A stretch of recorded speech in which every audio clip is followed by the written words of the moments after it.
প্রথম পর্বে আমরা দেখেছিলাম যুবক ইমাম আহমদ নীলা এবং সারাকে নিয়ে নোংরা পানি ড্রেইন পার হওয়ার সময় কালু ও তার বাহিনীর কাছে ধরা পড়ে যায়। তখন কালু হুঙ্কার দিয়ে বলছিল, হুজুর, হিন্দু নারীর প্রতি এত দরদ কেন? আজ তোমার শেষ খুতবা শোনার সময় নেই, মরার জন্য তৈরি হয়ে যাও। এটা শুনে আহমদ চোখ বন্ধ করে বিড়বিড় করে কিছু একটা পড়লেন। তখন কালু হুজুরকে আঘাত করার জন্য কুঠার উঁচু করল। এমন সময় ড্রেনের পানির ভেতর থেকে এক বিশাল কুমির লাফ দিয়ে বের হয়ে এলো। আসলে কুমিরটি এই ড্রেনের নোংরা পানিতেই বাস করত। রক্ত আর মানুষের গন্ধে সে ক্ষিপ্ত হয়ে উঠে এসেছে। কুমিরটি এসেই কালুর পা কামড়ে ধরল। ফলে বেচারা কালু যন্ত্রণায় চিৎকার করে উঠল আর সৈন্যরা ভয় পেয়ে দৌড়াতে শুরু করল।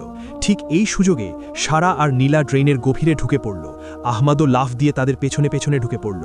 কুমির আর কালুর লড়াইয়ের সুযোগে তারা ড্রেনের অন্ধকারে পেটে হারিয়ে গেল। কিন্তু ড্রেনের ভিতরের পথটাও তাদের জন্য সোজা ছিল না, কারণ ভিতরে প্রচুর জোয়ারের পানি ঢুকতে শুরু করেছে। যদি তারা দ্রুত বের হতে না পারে তাহলে সবার শেষ সমাধি সেখানেই নিশ্চিত হবে। এভাবে কষ্ট করে কিছু দূর যাওয়ার পর তারা দেখল সুড়ঙ্গ পথটা দুই ভাগে ভাগ হয়ে গেছে। এটা দেখে সারা বলল, ম্যাপে তো এটা ছিল না, এখন আমরা কোন দিকে যাব? তখন আহমদ ডান দিকে সুড়ঙ্গের দিকে ইশারায় বললেন, বাতাস এদিক থেকেই আসছে, সুতরাং এটাই মুক্তির পথ হতে পারে। অতঃপর তারা ডান দিকে এগোতে শুরু করল। কিন্তু খানিকটা যাওয়ার পর দেখল পথটা লোহার গড়াদে আটকানো আর ওপাশ থেকে পানি হু হু করে ঢুকছে। ফলে তারা ফাঁদে পড়ে যায়। ধীরে ধীরে পানি বাড়তে বাড়তে কোমর পর্যন্ত হয়ে যায়। এই দৃশ্য দেখে নীলা এবং সারা ভয়ে কান্না শুরু করল। কিন্তু আহমদ ভয়কে জয় করে লোহার গড়াদগুলো হয়ে ঝাঁকানি দিলেন। কিন্তু না, ভাঙবে তো বহুদূর, নড়ছেই না। ঠিক তখন পানির নিচ থেকে কিছু একটা আহমদের পায়ে পেঁচিয়ে ধরল। আহমদ পায়ের দিকে তাকিয়ে দেখলেন এটা এক অজগর সাপ। আহমদ সাপটিকে ছাড়ানোর জন্য বারবার আঘাত করলেন, কিন্তু সাপের যেন কিছুই হচ্ছে না।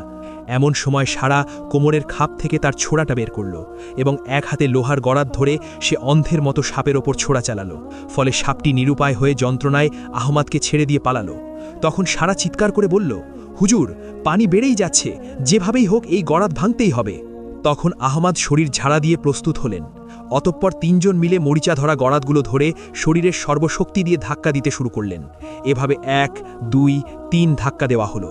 ফলে পানির চাপে এবং তাদের ধাক্কায় কর্কর শব্দে নিচের পাথর ভেঙে গড়াতটা একদিকে হেলে পড়ল।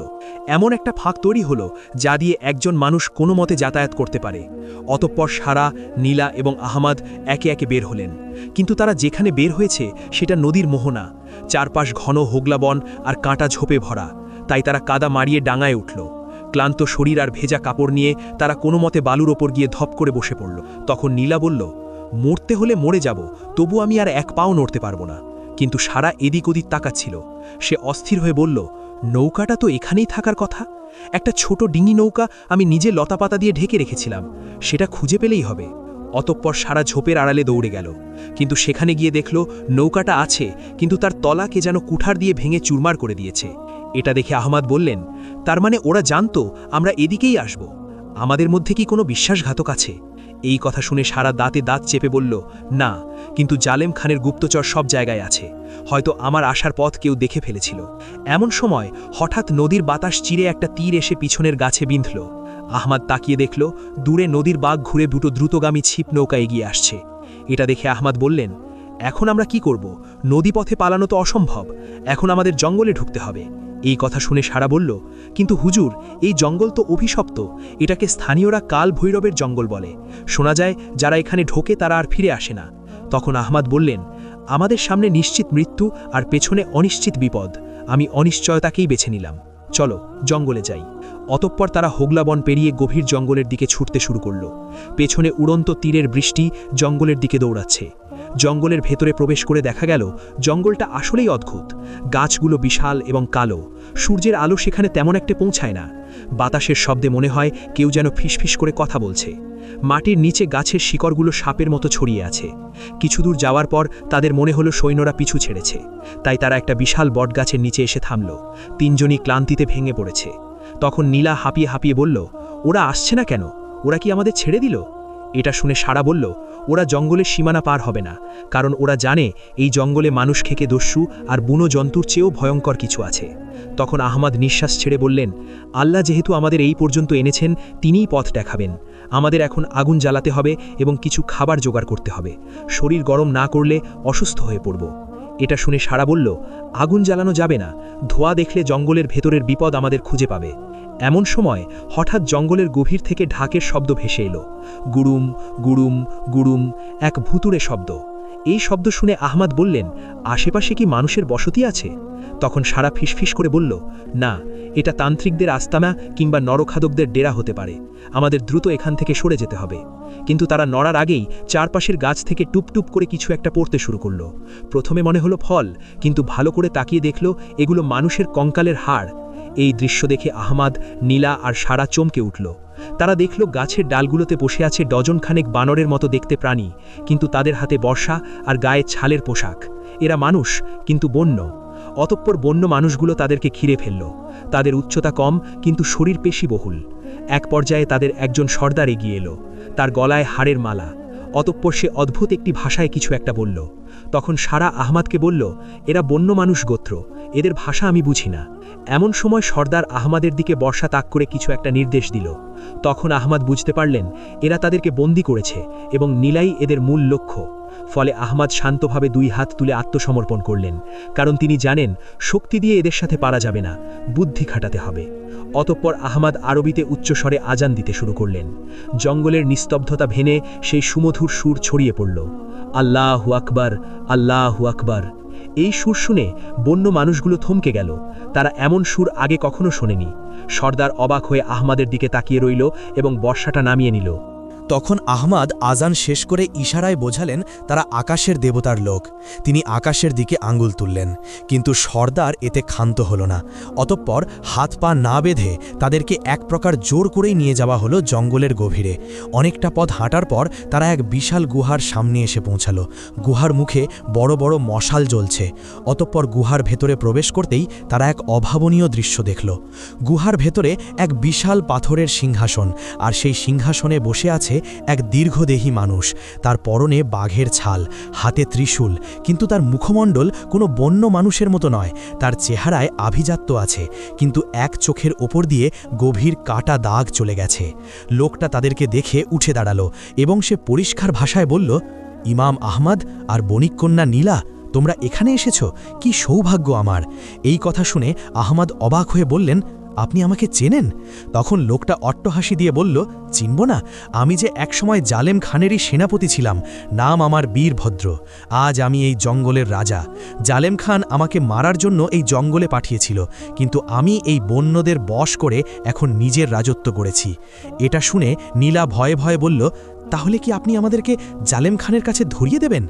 বীরভদ্র নীলার খুব কাছে এসে দাঁড়িয়ে বলল, জালেম খান আমার শত্রু, তার শত্রুরা আর যাই হোক আমার শত্রু নয়। এটা বলে সে নীলার চিবুক স্পর্শ করতে গেল, কিন্তু আহমদ দ্রুত সামনে এসে দাঁড়িয়ে বললেন, হাত সরাও বীরভদ্র, তুমি একসময় যোদ্ধা ছিলে, এখন কি ডাকাত হয়ে গেছ? এটা শুনে বীরভদ্রের চোখ জ্বলে উঠল। সে খপ করে আহমদের গলা চেপে ধরল এবং এক হাতে তাকে শূন্যে তুলে ফেলল এবং বলল, আমার গুহায় দাঁড়িয়ে আমাকে জ্ঞান দিচ্ছ হুজুর? আমি ডাকাত নই, আমি প্রতিশোধকামী, আর এই মেয়েটি আমার প্রতিশোধের চাবি। জালেম খান এই মেয়েকে বিয়ে করতে চেয়েছিল, তাই না? আমি একে বিয়ে করব। জালেম খানের অপূর্ণ স্বাদ আমি পূর্ণ করব, তাতে তার বুকে আগুন জ্বলবে। এই কথা শুনে নীলা চিৎকার করে বলল, না, আমি মরে যাব, তবু আপনাকে বিয়ে করব না। বীরভদ্র আহমদকে ধাক্কা সুরে ফেলে দিল পাথরের ওপর। এতে আহমদের মাথা ফেটে রক্ত বের হলো। অতঃপর সে ঘোষণা দিল, বিয়ে তো হবেই, আর সেটা আজ রাতেই। এই হুজুরই আমাদের বিয়ে পড়াবে। যদি রাজি না হয় তবে একে জ্যান্ত পুড়িয়ে মারা হবে। তখন সারা বাধা দিতে গেলে দুজন বন্য মানুষ তাকে জাপটে ধরল।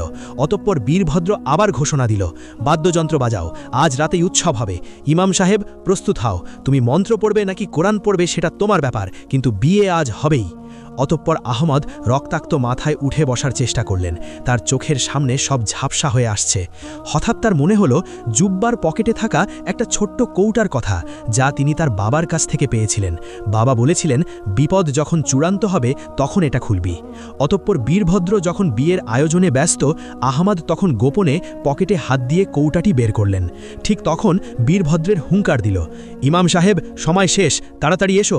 এটা শুনে আহমদ দ্রুত কৌটার মুখ মুখটা খুললেন, সাথে সাথে ভেতর থেকে বেরিয়ে এলো এক ঝলকানি বেগুনি ধোঁয়া, আর সেই ধোঁয়ার সাথে সাথে গুহার বাতাস ভারী হয়ে গেল। বেগুনি ধোঁয়ায় মুহূর্তের মধ্যে গুহা অন্ধকার হয়ে গেল। আসলে এই ধোঁয়া সাধারণ ধোঁয়া নয়, এটি তীব্র ঝাঁঝালো এবং বিষাক্ত, যা চোখের পানি আর শ্বাসকষ্ট তৈরি করে। ইমাম আহমদের বাবা ছিলেন একজন দক্ষ হেকিম ও অ্যালকেমিস্ট। তিনি এটি তৈরি করেছিলেন আত্মরক্ষার জন্য। যাই হোক, ধোঁয়ার কারণে বন্য মানুষেরা এবং বীরভদ্র কাশতে শুরু করল। তাদের চোখ জ্বলছে, তারা কিছুই দেখতে পাচ্ছে না। গুহার ভেতর বিশৃঙ্খলা শুরু হলো। কেউ কেউ আতঙ্কে ছোটাছুটি করতে গিয়ে একে অপরের গায়ের ওপর পড়ল। তখন আহমদ এই সুযোগ হাতছাড়া করলেন না। তিনি এক হাতে নিজের নাক মুখ চেপে ধরলেন এবং অন্য হাতে নীলাকে ধরে সারাকে সাথে নিয়ে পালাতে শুরু করলেন। দৌড়ে তারা গুহার মধ্যে এক বড় ফাটল দেখতে পায়। কিছু না ভেবে তারা সেই ফাটল দিয়েই পালাতে শুরু করল। কিন্তু ফাটলের ভেতরের পথটা অত্যন্ত সরু এবং পিছলি। এটি আসলে পাহাড়ের ভেতর দিয়ে প্রাকৃতিকভাবে তৈরি হওয়া এক সুড়ঙ্গ। তারা তিনজন অন্ধকারে হাতড়ে হাতড়ে এগোতে লাগল। নীলা ভয়ে কাঁদছে, কিন্তু শব্দ করছে না। বেশ কিছুক্ষণ চলার পর তারা সুড়ঙ্গের অপর প্রান্তে আলো দেখতে পেল। তারা যখন বের হলো তখন দুপুর গড়িয়ে গেছে। তারা এখন জঙ্গলের একদম গভীরে, যেখানে সূর্যের আলো খুব কম পৌঁছায়। জায়গাটা অদ্ভুত। এখানে গাছগুলো পাথরের মতো শক্ত এবং ধূসর, আর মাটির রং কালচে লাল। তখন সারা বলল, আমরা মনে হয় মৃতদের উপত্যকায় চলে এসেছি। লোককথা অনুযায়ী এখানে 1000 বছর আগে এক সমৃদ্ধ নগরী ছিল, যা কোনো অভিশাপে মাটির নিচে দেবে গেছে। এটা শুনে আহমদ বললেন, অভিশাপ হোক আর যাই হোক, বীরভদ্রের হাত থেকে বাঁচার জন্য এটাই সেরা জায়গা। সে সহজে এখানে আসবে না। কিন্তু আহমদের ধারণা ভুল ছিল। দূর থেকে শিঙার আওয়াজ ভেসে আসতে শুরু করলো। তখন সারা চমকে উঠে বলল, ওটা বীরভদ্রের যুদ্ধের শিঙা। সে তার পুরো বাহিনী নিয়ে আমাদের ধাওয়া করছে। সে জানে এই সুড়ঙ্গ কোথায় বেরোয়। এটা শুনে আহমদ বললেন, আমাদের এমন কোনো জায়গায় লুকাতে হবে যেখানে তারা আমাদের খুঁজে পাবে না, বিশেষ করে কোনো উঁচু জায়গায়। অতঃপর তারা সামনে এগিয়ে চলল। কিন্তু হঠাৎ জঙ্গলের মাঝখানে এক বিশাল ধ্বংসস্তূপ তাদের নজরে এলো। এটি একটি প্রাচীন মন্দির বা দুর্গের ধ্বংসাবশেষ। বিশাল সব পাথরের স্তম্ভ, ভেঙে পড়া দেওয়াল, আর গায়ে শ্যাওলা ধরা নকশা। নকশাগুলো কোনো পরিচিত ধর্মের নয়, অদ্ভুত সব জ্যামিতিক আকার। এটা দেখে নীলা বলল, ওখানে যাওয়া কি আমাদের ঠিক হবে? জায়গাটা দেখে গা ছমছম করছে। তখন আহমদ বললেন, খোলা জঙ্গলে আমরা সহজ শিকার। ওই ধ্বংসস্তূপের ভেতরে আত্মগোপন করার জায়গা পাওয়া যাবে। তাছাড়া ওপর থেকে শত্রুর গতিবিধি দেখা যাবে। অতঃপর তারা ধ্বংসস্তূপের দিকে দৌড় দিল। এক পর্যায়ে তারা ভেতরে প্রবেশ করল। ভেতরে বিশাল এক চত্বর। চত্বরের মাঝখানে একটা শুকনো কুয়া। তারা যখন ভেতরে ঢুকল তখন পেছনের জঙ্গল থেকে বন্য মানুষের কোলাহল শোনা যাচ্ছে। তারা হয়তো খুব কাছে চলে এসেছে। অতঃপর তারা মিনারের সিঁড়ি বেয়ে ওপরে উঠতে লাগলো। সিঁড়িগুলো নড়বড়ে, যে কোনো সময় ভেঙে পড়তে পারে। তারা মিনারের মাঝামাঝি একটা বারান্দায় আশ্রয় নিল। এখান থেকে নিচের জঙ্গল দেখা যায়। এদিকে বীরভদ্র ধ্বংসস্তূপের সামনে এসে দাঁড়িয়ে অট্টহাসি দিয়ে বলল, হুজুর, তুমি নিজেই নিজের কবরে এসে ঢুকেছ। এই ধ্বংসস্তূপ থেকে কেউ জীবিত ফেরে না। নামো, নেমে এসো। আমি কথা দিচ্ছি সহজ মৃত্যু দেব। আহমদ বারান্দার আড়াল থেকে দেখলেন বীরভদ্র একা নয়, তার সাথে অন্তত 50 জন সশস্ত্র যোদ্ধা। তাই সে বুঝে গেল লড়াই করে পালানো অসম্ভব। হঠাৎ নীলা আহমদের হাত খামচে ধরে বলল, দেখুন তো কুয়ার মধ্যে ওটা কি? আহমদ তাকিয়ে দেখল চত্বরের মাঝখানের সেই শুকনো কুয়া থেকে হালকা নীল রঙের আলো বের হচ্ছে। দিনের আলোতেও সেই আভা স্পষ্ট। আর কুয়ার ভেতর থেকে একটা যান্ত্রিক ঘর ঘর শব্দ আসছে, যেন মাটির নিচে বিশাল কোনো চাকা ঘুরছে। এই দৃশ্য দেখে আহমদ অবাক হয়ে বললেন, এটা কোনো সাধারণ কুয়া নয়। এইদিকে বীরভদ্রের কুকুরগুলো চিৎকার করে ডাকতে শুরু করল, কিন্তু তারা ধ্বংসস্তূপের ভেতরে ঢুকতে চাইল না।